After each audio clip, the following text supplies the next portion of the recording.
Unang nasilayan ang kagandahan ng lugar na to sa reality show na Survivor Philippines, Celebrity Doubles Showdown. Matapos ang palabas, maraming naintriga. Saan nga ba nag-shoot ang mga castaway? Totoo nga bang ganun kaganda ang location? O baka camera trick lang? O baka naman pang Survivor lang talagang lugar na to? Ngayong gabi, masasagot na ang misteryo. We'll take you to a hidden paradise where the beach is pristine,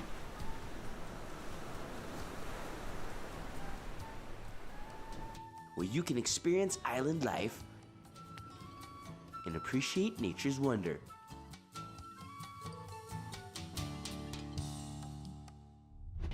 Ano? Sama ka sa biyahe ko? Say hello to Puerto Princesa. Mula rito, sasakay tayo ng bus o van papuntang bayan ng San Vicente. It usually takes 3 to 4 hours, so better bring your neck pillows mga biyero.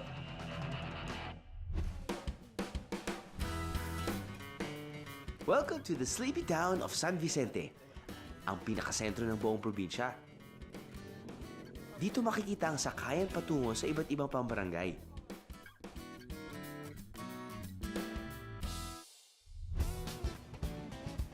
Sa ngayon, ang misyon natin ay makarating sa pinakasikat daw na lugar dito sa San Vicente, ang Barangay Port Barton.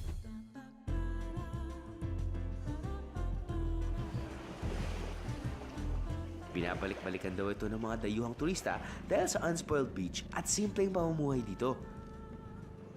So, don't expect to find a luxurious hotel on this island mga biyahero ha. Karamihan, mga backpacker at adventurous travelers lang daw ang nakakarating sa lugar na to. Well, that sounds like me. Pero bago ang lahat, lamon! Kain muna tayo! Ham, bacon, tocino, eggs, sunny side up, and danggit.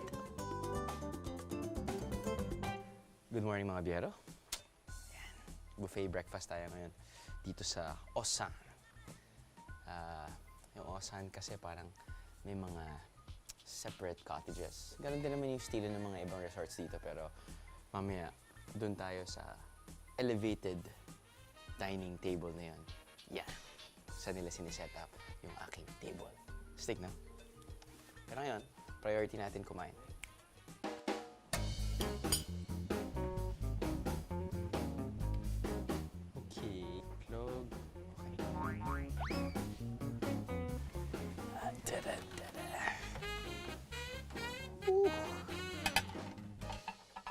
Breakfast at the treehouse.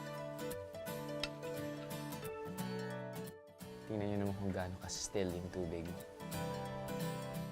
Kaya pala dito ginanap mga ilang Survivor seasons na din. Very nice. I mean, hindi ka makakahanap ng mga 5-star resort or 4-star, even 3-star, wala. I think. Sabi nga ng mga tao dito parang, buti naman nakapunta ka dito sa one of the oldest, if not the oldest, tourist destination dito sa Palawan. I was like, oh my, I never heard of this place. Parang na-overshadow siya ng mga Coron, Puerto Princesa, you know. Pero ang Port Barton pala, ang original, back in the 70s.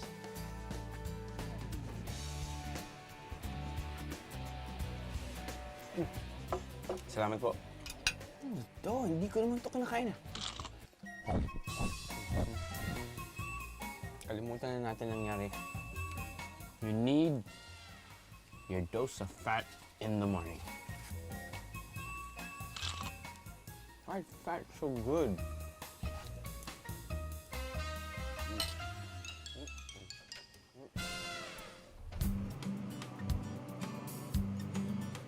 See you later, Port Barton, because we're on our way to our first activity for the day, lato harvesting.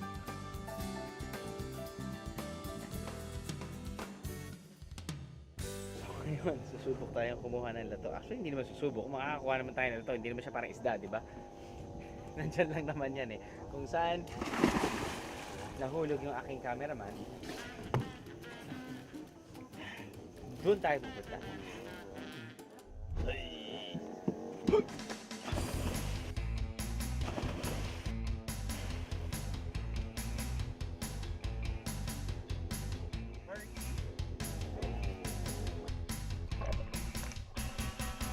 Well, hindi nga ganong kalinaw kung saan nakatanim ang mga lato o sea grapes dahil ito ay tumutubo sa maputik na parte ng dagat.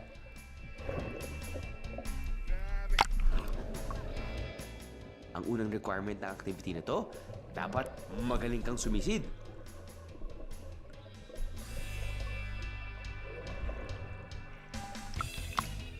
Magaling sumisid, oo. Pero, manguha ng lato. Hashtag, practice pa more.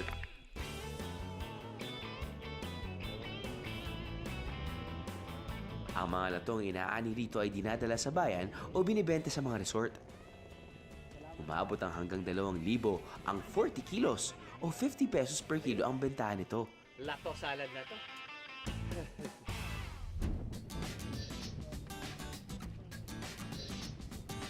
Nag-export din ng seaweeds ang San Vicente. Katunayan, may isang processing plant ng seaweed na bagong tayo lang sa probinsya. Kaya ang pagtatanim ng naturang halaman ay tinuro na sa mga taga rito.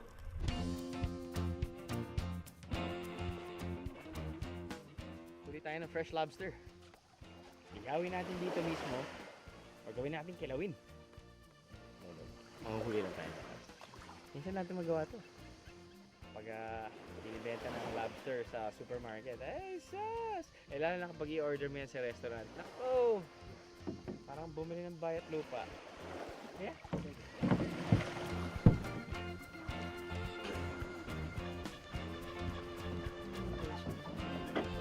Ilang metro lang ang layo mula sa Dalampasigan, may ipinuwesto na raw na lambat si Kuya kagabi pa.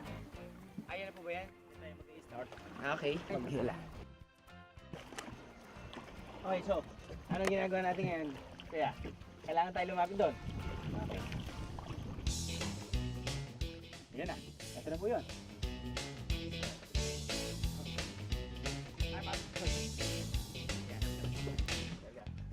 Yan! Isa siyang ano, alimasag puta to? Opo. Ano po yung ano nyo? Nilalagay nyo pagpain? Wala lang.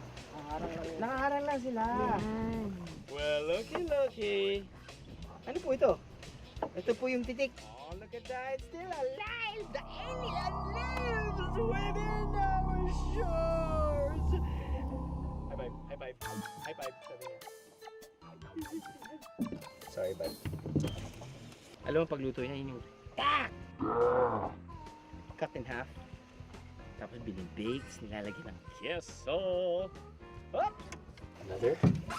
Anong oras niyo po nilalagay ito, yung lambat? Sa hapon. Sa hapon. Tapos nun, araw-araw po yun. What is this I am seeing? Lobster to.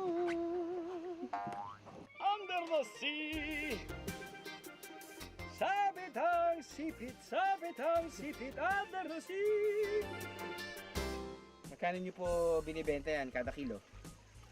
Alimasag sa mabigay ko lang 120. Uy, sabay sila.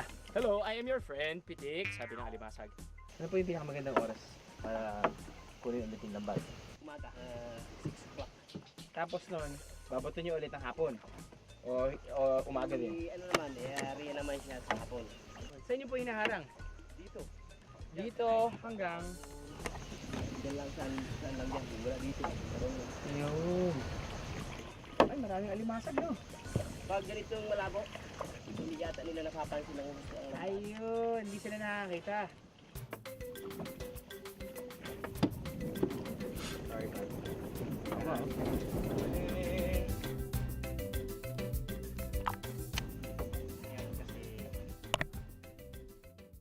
So, sa sagan ng ating panguhuli sa kasag.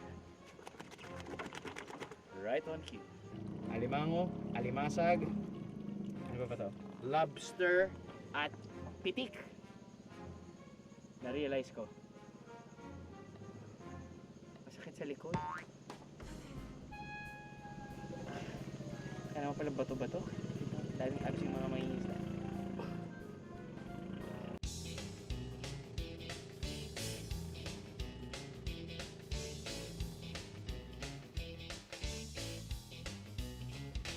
Matapos iuwi ang mga huli, kailangan naman itong isa-isang tanggalin sa lambat at saka lang pwedeng ibenta.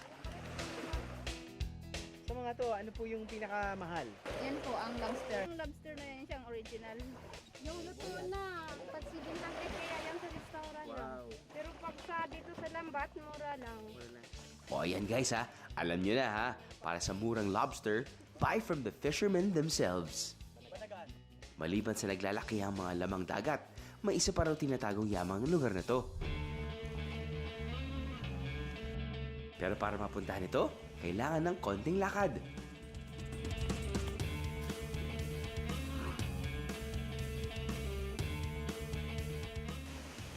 And after walking for around 10 minutes, welcome to Bigao Falls. 14 levels daw ang falls na to. Pero sa ngayon, hanggang second level pa lang ang makikita ng mga bisita.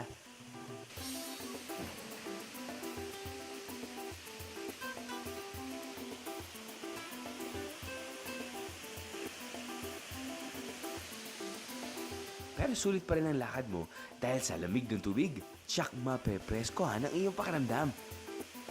Siguro ito ang hangout ng mga mangingisda after a hard day's work. Astig!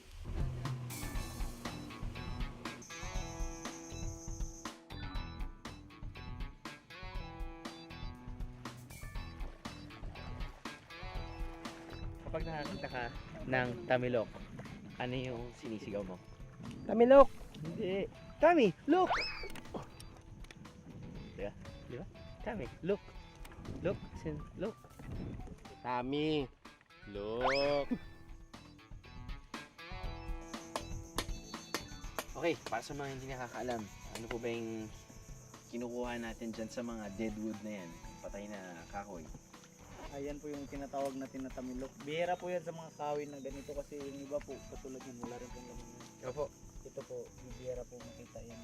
Pero dyan sila naninira, dyan na sila lumalaki, ano? Ito po dyan. Tapos yun, nakikita nyo yan dito sa Bakawan, usually, no? Bakawan po. Oo. Tingnan natin kung ibang lasa ng tamilok sa ibang regions ng Palawan. Nandito tayo ngayon sa San Vicente.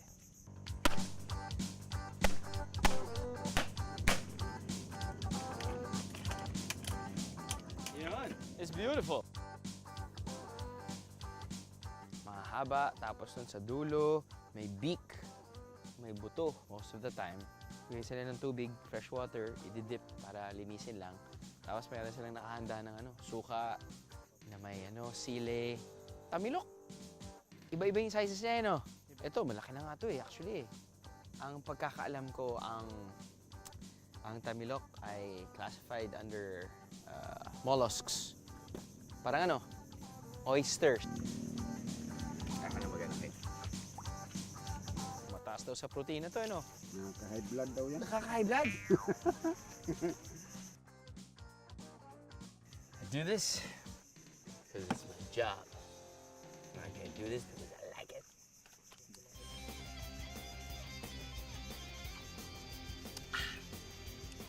Kanya. Yung texture niya talaga parang oyster. At least mas madaling ma-harvest. Pero malaking bagay talaga kapag may suka at may sipa. Suka, sipa. Nice.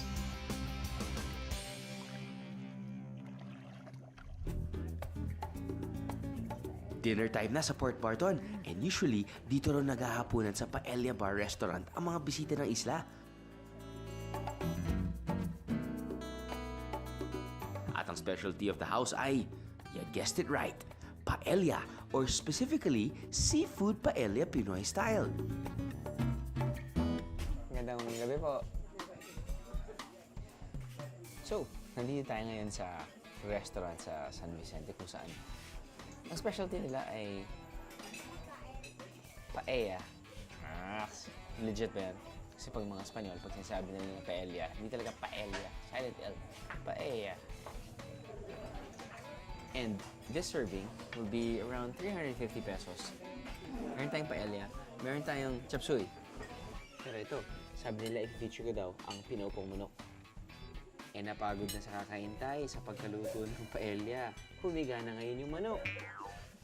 Pinahigang manok. Pero dahil ayaw ka naman mahiya siya, di ba? Sit. Sit. Good boy. Pag nandito tayo sa loob, maraming mga locals. Pero pag titingin mo sa labas, yep, parang mga foreigners. Paglapag nga dito sa San Vicente, parang halos lahat ang kita ko ay mga foreigners. Yes.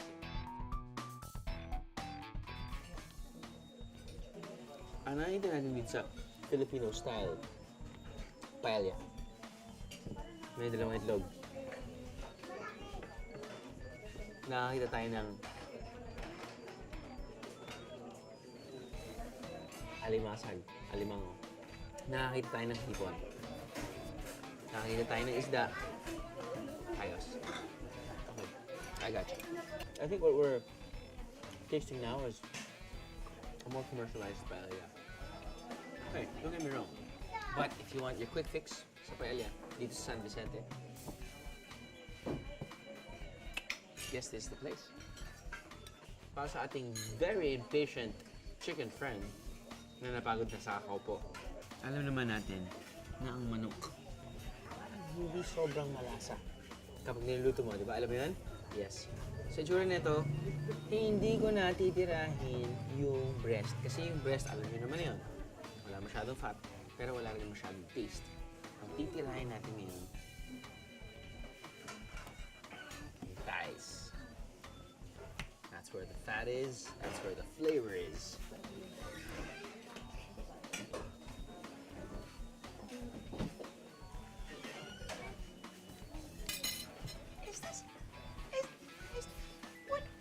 What is this? Okay, this is saba.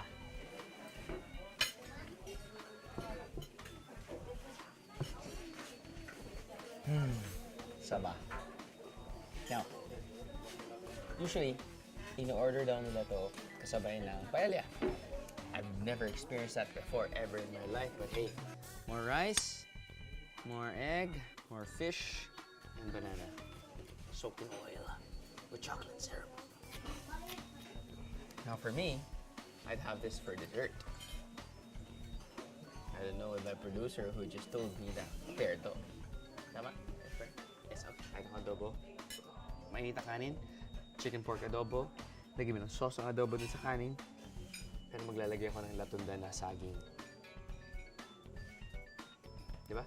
Feeling ko, ganun yung lasa. Subukan natin.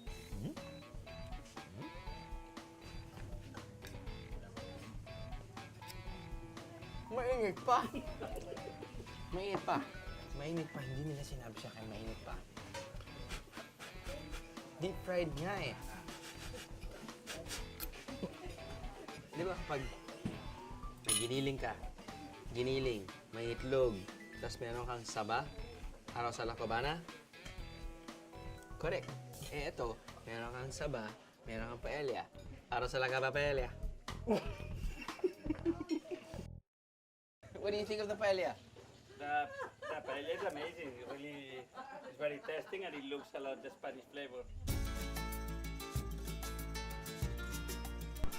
Kung nightlife naman ang pag-uusapan, ito raw ang the place to be, ang El Dorado Sunset Restaurant. Their happy hour starts at 3 p.m. Dahil may bangka at may dagat, alam na, island hopping pa more!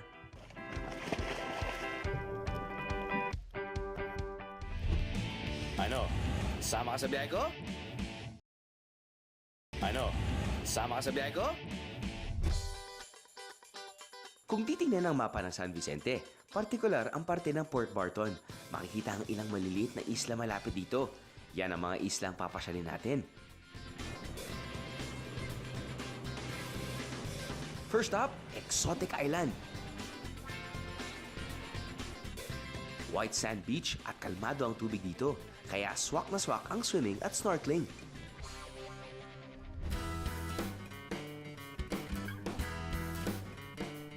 Ang privately owned na islang ito ay pwede ring bisitahin. Kadalasan dito raw nanananghalian ang mga sumasama sa island hopping. German daw kasi ang dating nakatira sa islang ito, kaya tinawag din itong German Island. Ang islang minsan nandyan, minsan wala, o lulilulubog, lilitaw na isla. Sa ngayon, ilang parte pa lang ng islang nakalitaw. Pero pagtapos daw ng ilang oras, malamang lulubog na rin to.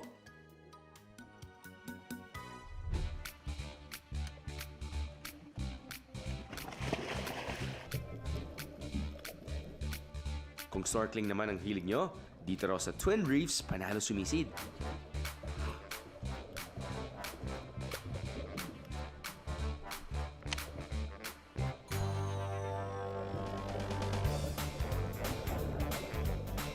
Bukod sa kalmadong tubig, halos 2 metro pa lang ang lalim, ay ba, madami ka nang makikita.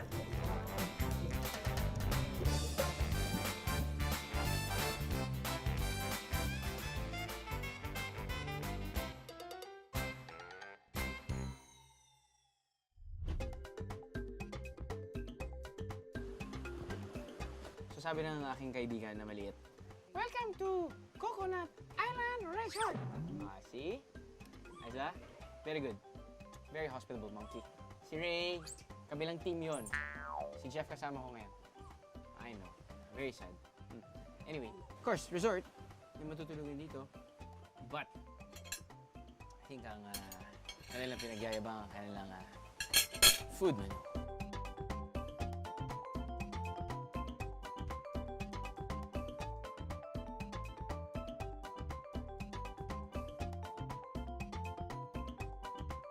They are very proud with their Swiss Pinoy dishes.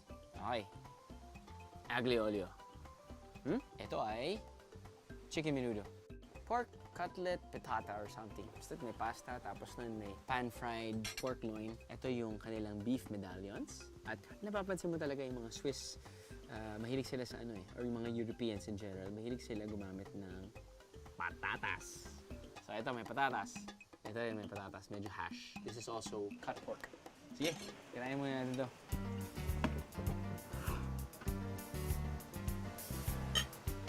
Pag European food talaga, it tastes how it looks.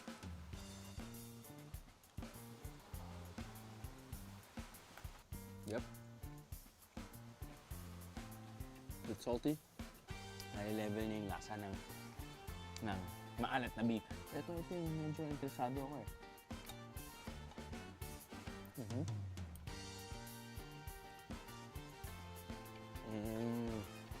Okay. Cool. So far, it tastes how it looks.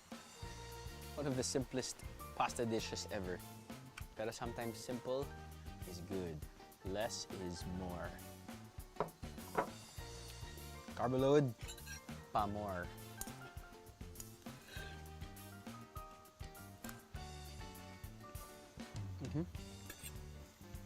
May sipa. May sipa to. Akala mo walang sipa, pero may sipa. Akala mo bland siya, pero may sipa. Chang, ayos yung chef niyo. Oh, good. Kaya na tayo. Ang dami na ito eh.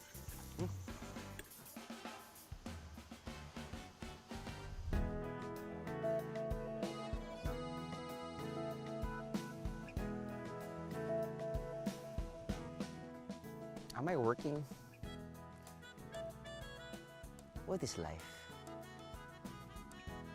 What is my future? Ito yung mga tanong na pumapasok sa isipan ko, lalo na kapag ako'y nasa duyan, kapag nagre-relax, tapos sa kaliwa ko yung napakagandang beach. Ako ba'y nang iinggit masyado sa ating mga viewers? Well, that's my job, guys! That's my job!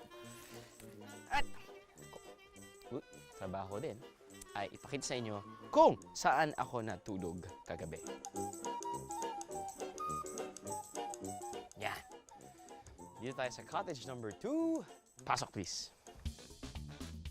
So, sa cottage na to, nararamdaman nyo, hindi masyado malamig dahil hindi to air-conditioned room. Pero, meron naman tayong not 1, but 2 electric fans. At pasok na yan sa akin. Actually, kinibahan ako, sabi ko. Oh. Sabi ng asawa ko, naku! Kaya mo ba dyan? Walang aircon. Eh kasi, papawisin talaga akong tao. Sabi ko, mukhang okay naman kasi 2 electric fan. No, parang lamok! Sabi ng asawa ko. Sabi ko, okay lang kasi may mosquito net naman. Mag-honeymoon lang tayo dyan. Kung mapapansin nyo, wala lang. It's just a very simple room. CR, simple lang din. Huwag kayo magalala. Feeling ko mayroon silang rotating power. Sa umaga, parang wala na silang kuryente. Pero para sa akin naman kasi wala ka naman dito talaga tuwing, di ba? Tuwing may araw eh. Ang importante, may kuryente kapag gabi. And I actually slept like a baby, sucking my thumbs. Yan lang po yun. Labas na tayo dahil ang init.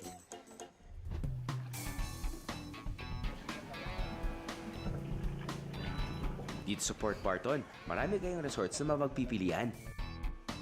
Para sa mga hindi talaga kaya ng walang aircon, may air-conditioned room din dito na may sala at sariling banyo. Good for 4 na. Kung idol nyo naman si Tarzan, dito na kayo sa kanilang treehouse. Good for 2 ang room na to na simpleng-simple ang interiors. Ang downside nga lang ay nasa ibaba ang banyo.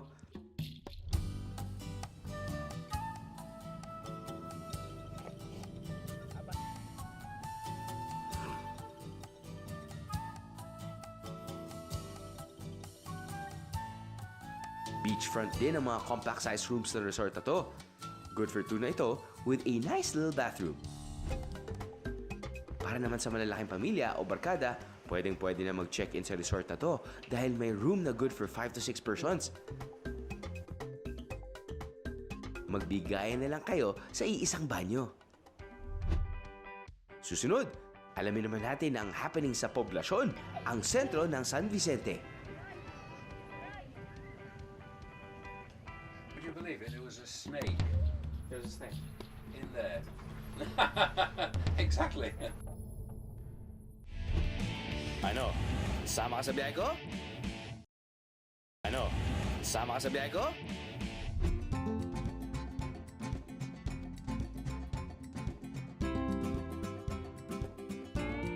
Welcome back to Poblacion, ang sentro ng San Vicente. Maliban sa sakayan patungo sa ibang barangay ng probinsya, dito rin binabaksak ang mga bagong huling laman dagat ng mga mangingisda.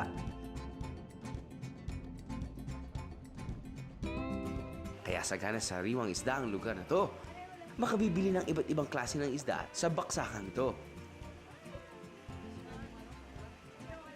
Sweet and sour na to, Chong!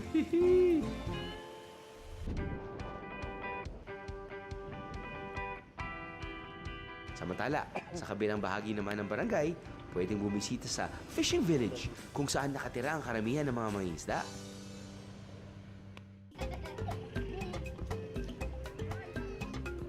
Salted fish o daing naman ang produktong nagmumula rito, kaya sangkatutak ng isda ang nakabilad sa tabing dagat.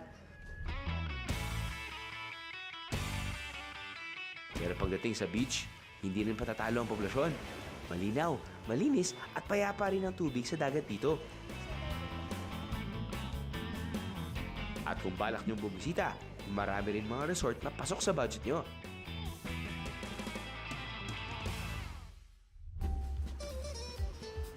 Dito, ipinakita sa akin ni Brian ang kanilang kakaibang kubo.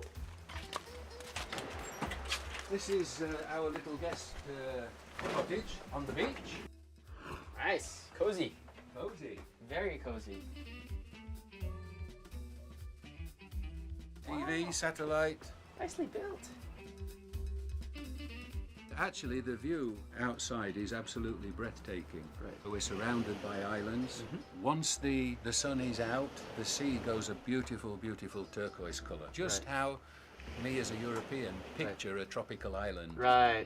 You know, a beautiful turquoise beach. The dream view. The dream view. And also, there's no stones or rocks or anything there. This is pure sand. Beautiful. Absolutely incredible. And it is very safe also for children. I can walk out, and the water here is up to here, 3/4 of a kilometer out. Wow. So it is very, very, very safe. Very I nice. have to say. How many years have you been staying here in Palawan? We've been staying here now permanently 3 years. Why choose Palawan? Michelle got hunting on the internet and came across a guy who was advertising land for sale here. Okay. And I've always wanted to come here. Right. We came, we saw, we liked, And as General MacArthur said, we conquered. Conquered. Right. And this is the bedroom.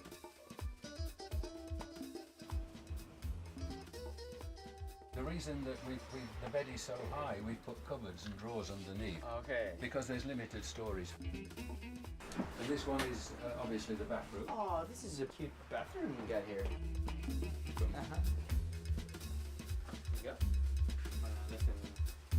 When we were building this bathroom, Yeah. we wanted it to be native, like the rest of the place. Right. We wanted it to be native. And one day, Michelle came in here. Would you believe it? There was a snake There's this thing. in there. Exactly. So she panicked. So we had to rip everything out. So that's all concreted now. Okay. The concrete floor, concrete walls, Sealed properly. properly sealed. So you don't have to worry. Okay, good. Maliban sa bahay kubo nito, meron pa silang isang unit na may sala, kusina, isang covered room, at 2 kwarto that can accommodate up to 5 people. This is just for personal use. No. What we do in the mornings, we serve breakfast in here. You know, we want our people, our guests, to enjoy what we enjoy. Right. Sa ngayon, wala pa raw restaurant dito sa resort, kaya lahat ng pagkain ay nanggagaling muna sa kanilang restaurant sa poblasyon.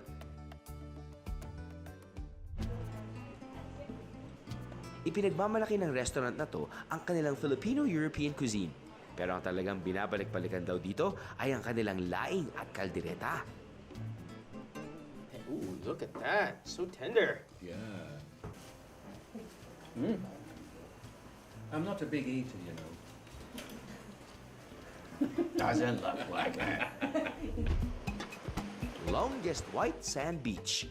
Nandito raw sa San Vicente. Siyempre, pinasyalan namin at pati na ang iba pang resorts. Ano? Sama ka sa biyahe ko? Ano? Sama ka sa biyahe ko?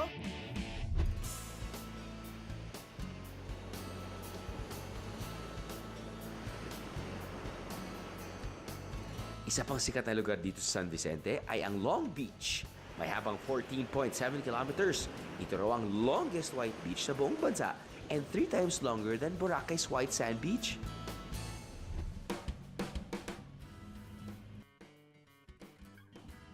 May 2 klase ng kwarto ang resort na to. Ang superior room na may 2 kama, TV, aircon, and a bathroom with hot and cool shower. This room can accommodate up to 4 people.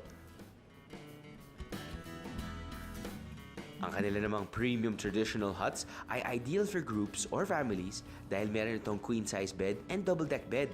Meron ding TV, aircon at sariling banyo.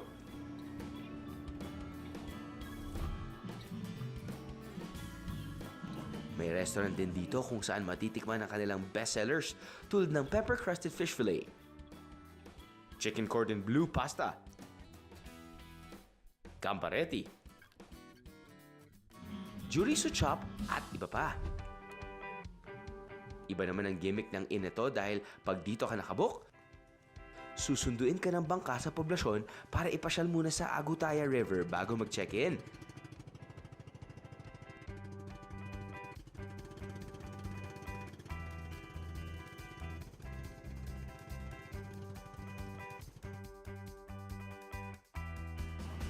Meron silang fan room na may isang kama at sariling banyo.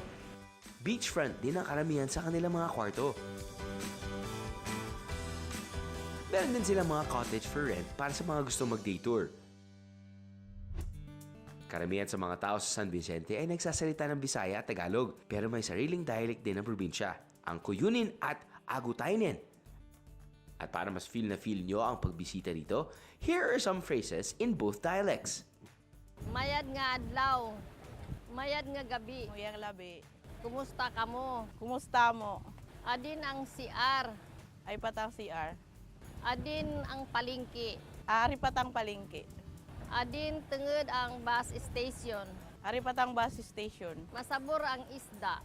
Masabor. Matamang salamat kanindong tanan sa inyong pagpakundi ka naman pagbisita. Nakakagulat at nakakatuwang isipin na may mga lugar pa palang tulad ng San Vicente na napapanatili ang kagandahan ng kalikasan. Ang sarap ding isipin na dinarayo ang San Vicente dahil sa simple at payak na pamumuhay dito. What is life? Patunay na hindi kailangan baguhin ng husto ang isang lugar para lang sa turismo.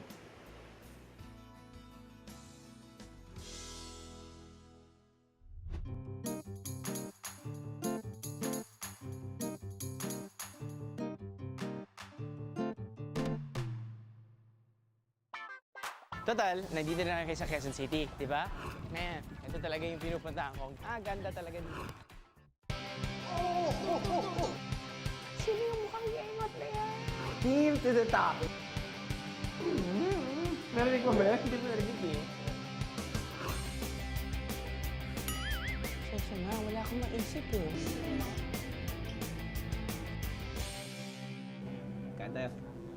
Ano, sama ka sa biyahe ko?